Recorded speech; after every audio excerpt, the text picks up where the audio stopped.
Pessoal, graça e paz. Eu espero que vocês estejam acompanhando aí a nossa série de vídeos sobre o arrebatamento, tá? Se você ainda não começou a assistir, encontre, pesquise aí nas nossas playlists e comece a assistir aí os vídeos sobre o arrebatamento, certo? A gente ainda não finalizou, ainda vou postar aí uns 3 ou 4 vídeos sobre esse assunto. E a gente passa para o próximo tema, certo? Hoje eu quero comentar com vocês sobre essa imagem que vai aparecer aí na tela. Tá vendo? Agora volta aqui para mim. Essa imagem, lógico, a gente sabe que é uma imagem que faz uma brincadeira e tal, que às vezes até é usada em momentos de descontração, em debates, debates sobre soteriologia, nesse caso, mais especificamente entre calvinismo e arminianismo. Só que, por mais que se trate de uma imagem que tenta ser engraçada, nós podemos entender que esse tipo de imagem pode levar as pessoas incautas a acreditarem em heresias, certo? E tudo se dá por decorrência da má interpretação. E eu falo mais especificamente acerca desse texto que a gente vai estudar hoje aqui nesse vídeo. Claro, de forma bastante rápida, resumida, Então, se você pode, acompanhe aí em sua Bíblia, seja ela impressa, seja digital, ok? O texto de João, capítulo 3, versículo 16, certo? Siga o nosso Instagram para você ter acesso a mais essa fonte de informação, tá bom? O link do nosso Instagram vai estar aqui na descrição desse vídeo e no comentário fixo. Siga, tá bom? Vamos ler.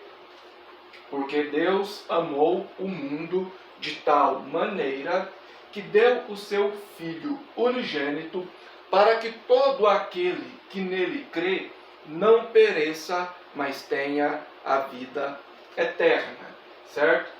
A problemática toda, a problemática forçada, porque não existe problemática bíblica em cima desse texto, mas forçam aí uma problemática em cima desse mundo, tá bom? Às vezes desse mundo e desse todo aqui, certo? Geralmente, como eu já disse anteriormente, aí essa confusão, esse debate, ele fica mais restrito entre calvinistas e arminianos, certo? Raramente você vai ver um tomista, um zumeliano, um molinista debatendo dentro desses parâmetros aí, certo? Mas veja bem, agora sobre a imagem. Vou colocar a imagem de novo na tela, veja, ok?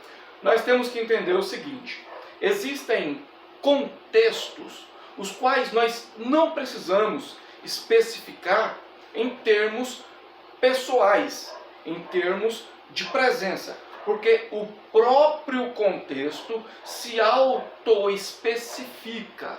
Eu vou exemplificar, tá bom? Para ficar mais claro o entendimento, partindo aí do pressuposto apresentado na foto, na imagem aí que a gente está abordando, certo? Vamos supor que você tem 5 amigos, certo? E você quer ir em uma festa de aniversário, você já sabe da festa, obviamente, e os seus amigos, esses 5 amigos, também sabem dessa festa. Então você chega, por exemplo, numa praça e encontra ali os 5 amigos reunidos. Então você chega neles e pergunta: todos vão para a festa? Ou todo mundo vai para a festa? O próprio contexto está especificando que quando você fala todo mundo vai para a festa? Quando você pergunta isso, você está referindo aos seus 5 amigos. Não precisa você entrar em pleonasmo e dizer assim, e perguntar assim, olha, todo mundo 5 ou todos vocês 5 irão para a festa? Não precisa. O contexto é presente, certo? Ele é presencial, ok? E é um contexto que se auto-especifica, diferente aqui do texto.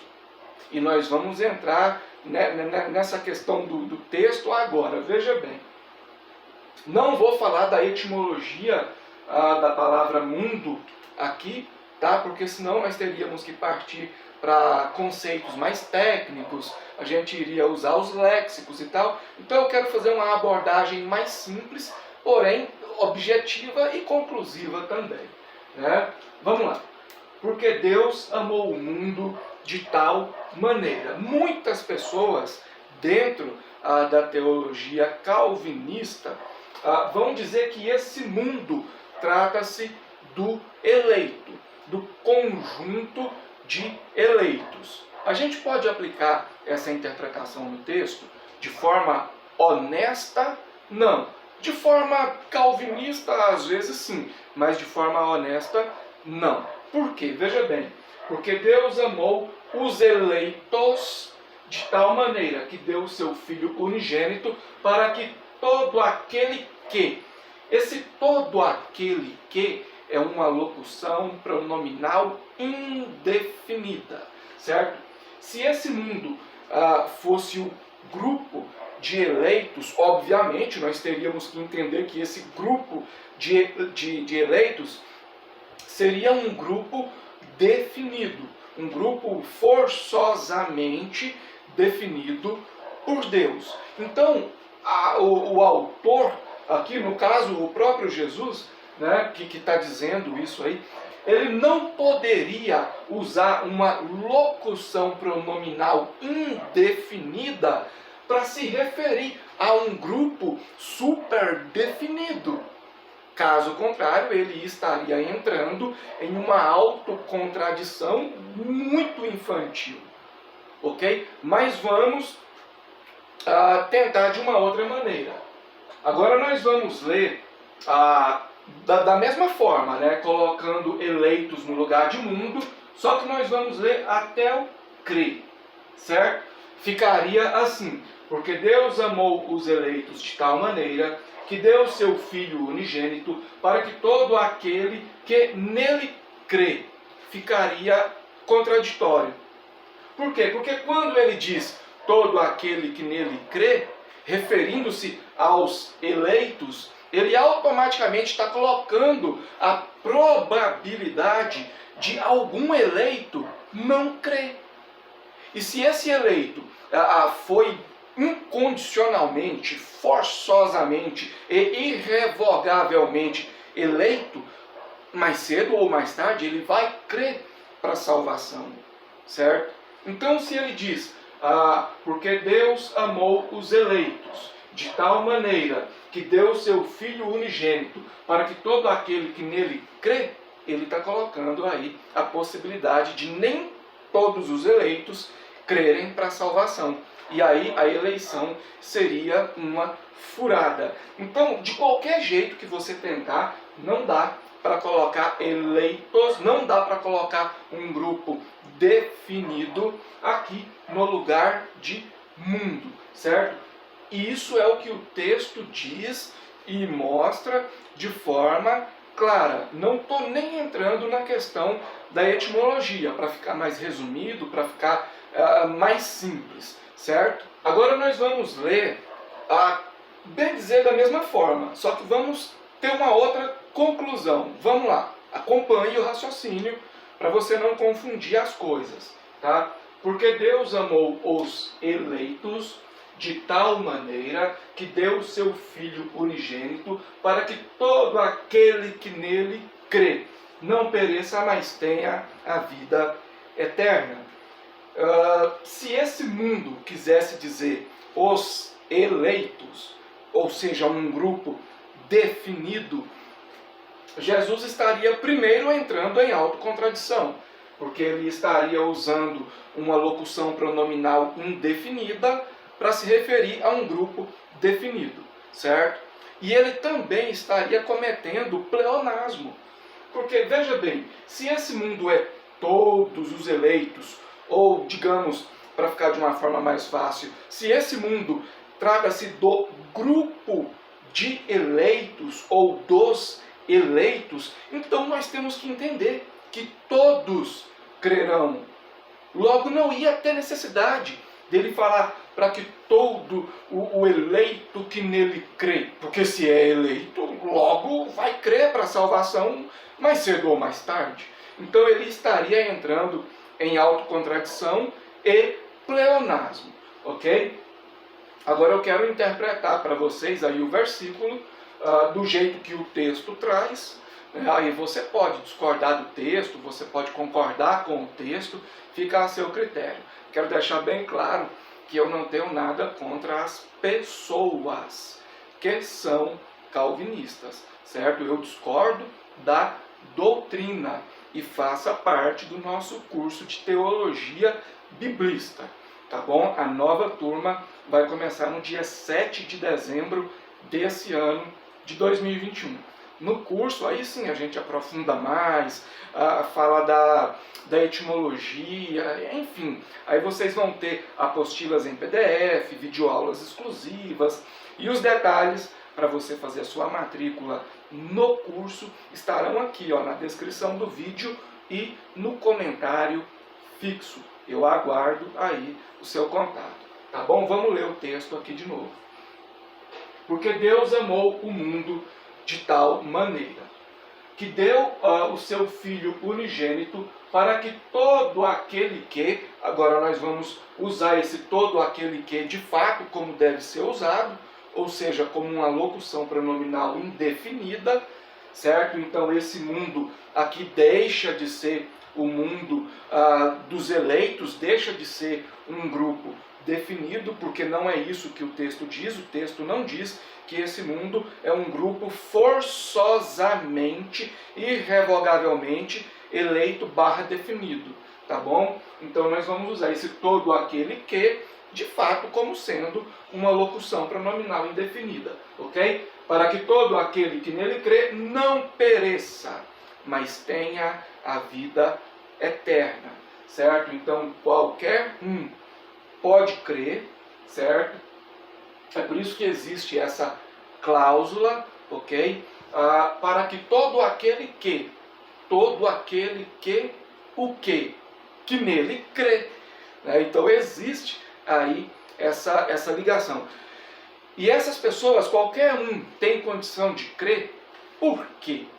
É porque Deus deu o primeiro passo em direção da humanidade antes mesmo da fundação do mundo, antes mesmo do primeiro pecado ter sido cometido. Aí a gente já entraria no assunto do Kairos, Kairosfera e o Cordeiro imolado, tá bom? Mas aí já seria uma outra aula, um outro assunto, uma outra metodologia. A gente fala disso no curso, certo? Inclusive, no curso, ainda dentro desse assunto, a gente vai abordar também a questão da premoção física, certo? A gente vai abordar outras visões soteriológicas, além do calvinismo e arminianismo, certo? A gente não vai ficar, nós não vamos ficar, né, presos nessa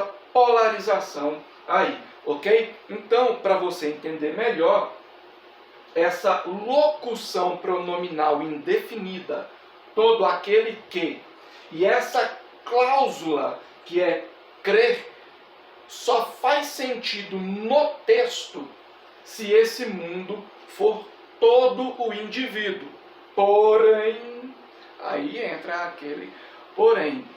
Esse mundo é todo o indivíduo, porém, que acessa, que cumpre a cláusula. Porque se eu colocar esse mundo como sendo todo indivíduo, para crer de forma irrevogável, eu estaria defendendo aí o universalismo, certo?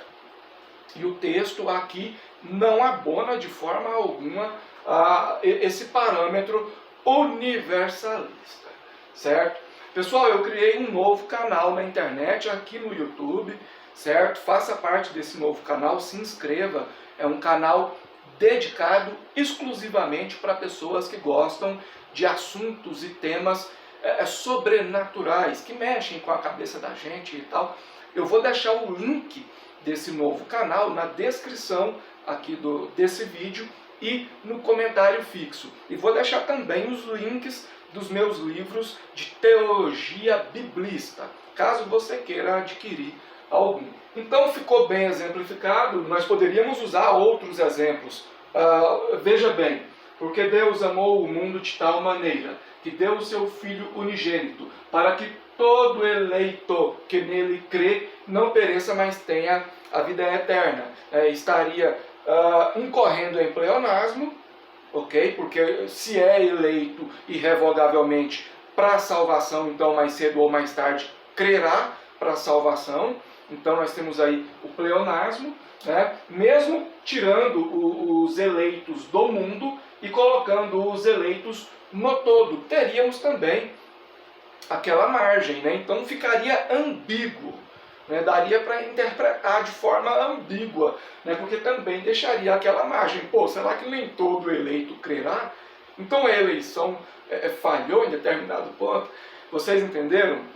Repito, a gente poderia aprofundar mais. Só que para um vídeo simples eu creio que já tá bom. Você quer aprender mais sobre outras vertentes soteriológicas? Para não ficar só nessa de arminianismo e calvinismo, faça parte do curso. Eu aguardo o seu contato.